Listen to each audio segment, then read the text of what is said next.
Here is the story of the world's most expensive pitcher, the man valued at $325 million, Yoshinobu Yamamoto.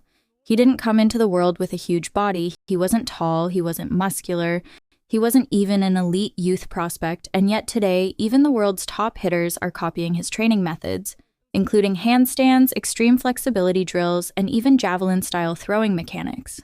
So how did a seemingly small and ordinary boy become the most valuable pitcher on Earth?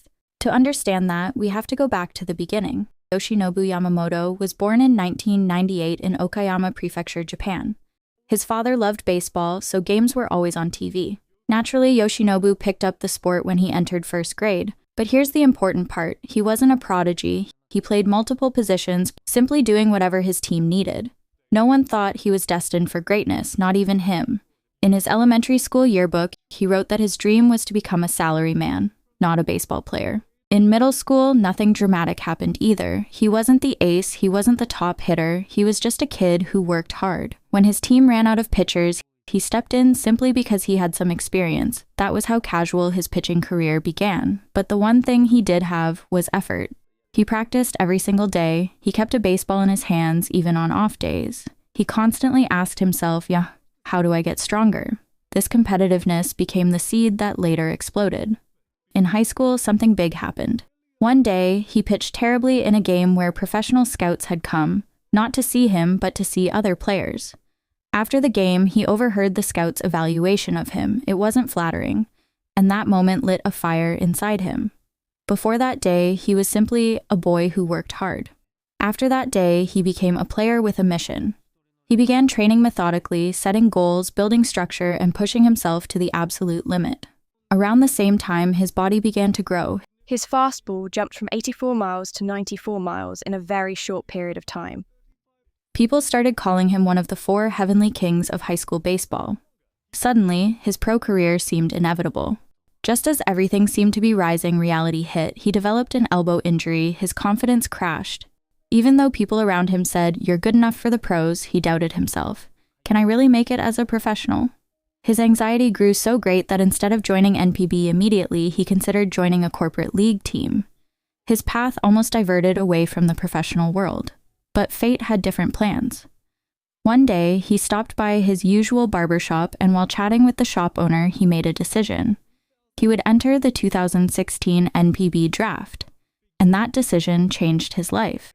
After turning professional with the Oryx Buffaloes, Yamamoto's elbow didn't magically heal.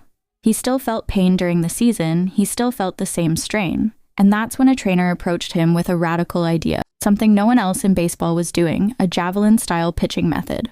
The concept was unusual. Instead of relying on the elbow and shoulder, the motion would start from the legs, pass through the core, and release the ball with the entire body connected like a whip. But this method faced enormous backlash. Coaches hated it, experts said it was dangerous, some insisted it would ruin his arm.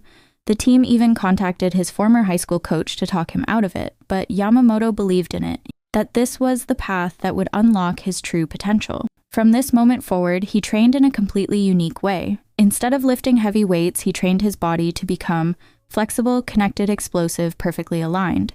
He practiced bridges to expand his rib cage. He did handstands to understand his center of gravity. He turned his body in different directions while supported only by his arms. He stretched his muscles not to become soft, but to learn how to generate power while those muscles were extended. His goal wasn't to lift more weight, his goal was to build a body that could transfer force efficiently. This was the foundation of the pitcher he would later become.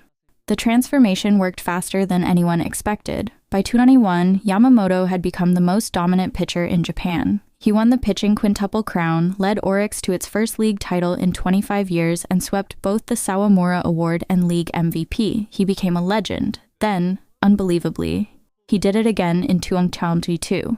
Another quintuple crown, another Sawamura Award, another MVP, another league championship, and even a no-hitter in the Japan series. Just when people wondered if he could keep it up, he did it again in 2023, 3 straight years, 3 straight seasons of total dominance. No one in modern NPB history had ever done it. His pitching is unlike anyone else's. His top velocity can reach close to 100 miles per hour. Pinpoint command, elite curveballs, splitters, and cutters. But the strange part, his delivery looks different. He no longer uses a high leg kick. Instead, he spreads his legs, drives forward explosively, delays his torso rotation, and lets his hips and core unwind like a stretched rubber band.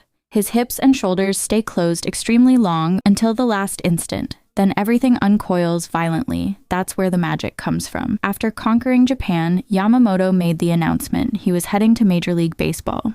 But there were doubts. Could a 178cm non-muscular pitcher dominate in a league filled with giants like Shohei Ohtani and Yu Darvish? Then the posting opened, and the Los Angeles Dodgers gave him a contract that shook the baseball world. 12 years, $325 million, the largest contract ever for a pitcher. The once small, frail boy from Okayama had become the world's most expensive pitcher. Then came opening day, and in his very first inning, he threw 43 pitches, the worst debut by a Dodgers starter in over 140 years. He settled down as the season went on, but a sudden shoulder injury, along with other complications, kept him out for months. His first MLB season ended in disappointment, but Yamamoto didn't stop. In Los Angeles, Yamamoto found unexpected support. His compatriot, Shohei Ohtani, became his closest teammate, not just a colleague, but a true best friend. They trained together, laughed together, and encouraged each other through injuries and struggles. He also bonded with Korean infielder Kim Ha-seong, joking around even though they barely shared a common language. And throughout all of this, Yamamoto continued his unique training, doing handstands in the clubhouse, flexibility routines during downtime, and javelin-style long toss on the field. Even Dodgers superstar Mookie Betts started imitating his flexibility drills. Something incredible was happening. MLB's stars were copying Yamamoto's methods. Ohtani, Yamamoto, and his former rival Roki Sasaki all share uncommon elite-level flexibility. Japanese pitchers focus not just on strength, but on movement quality, and it shows. By 25, Yamamoto had fully adapted to Major League Baseball. His command sharpened, his velocity stabilized, his movement became unpredictable, and in the postseason, he delivered one of the greatest pitching performances in Dodgers history. In Game 2, he threw a complete game, the first by a Dodgers pitcher in 21 years in the postseason. 111 pitches, 9 innings, absolute mastery. Then he did it again in the World Series. The Dodgers' newest ace had become their postseason hero. So how did he do it? How did a small kid with an ordinary body without freakish size or strength become the most expensive pitcher in history? The answer is simple: relentless self-improvement, total commitment to unique training, and a refusal to accept his natural limitations. He wasn't born great, he became great. Every step of the way, every year, every off-season morning spent training when no one else was watching is Yamamoto's real secret.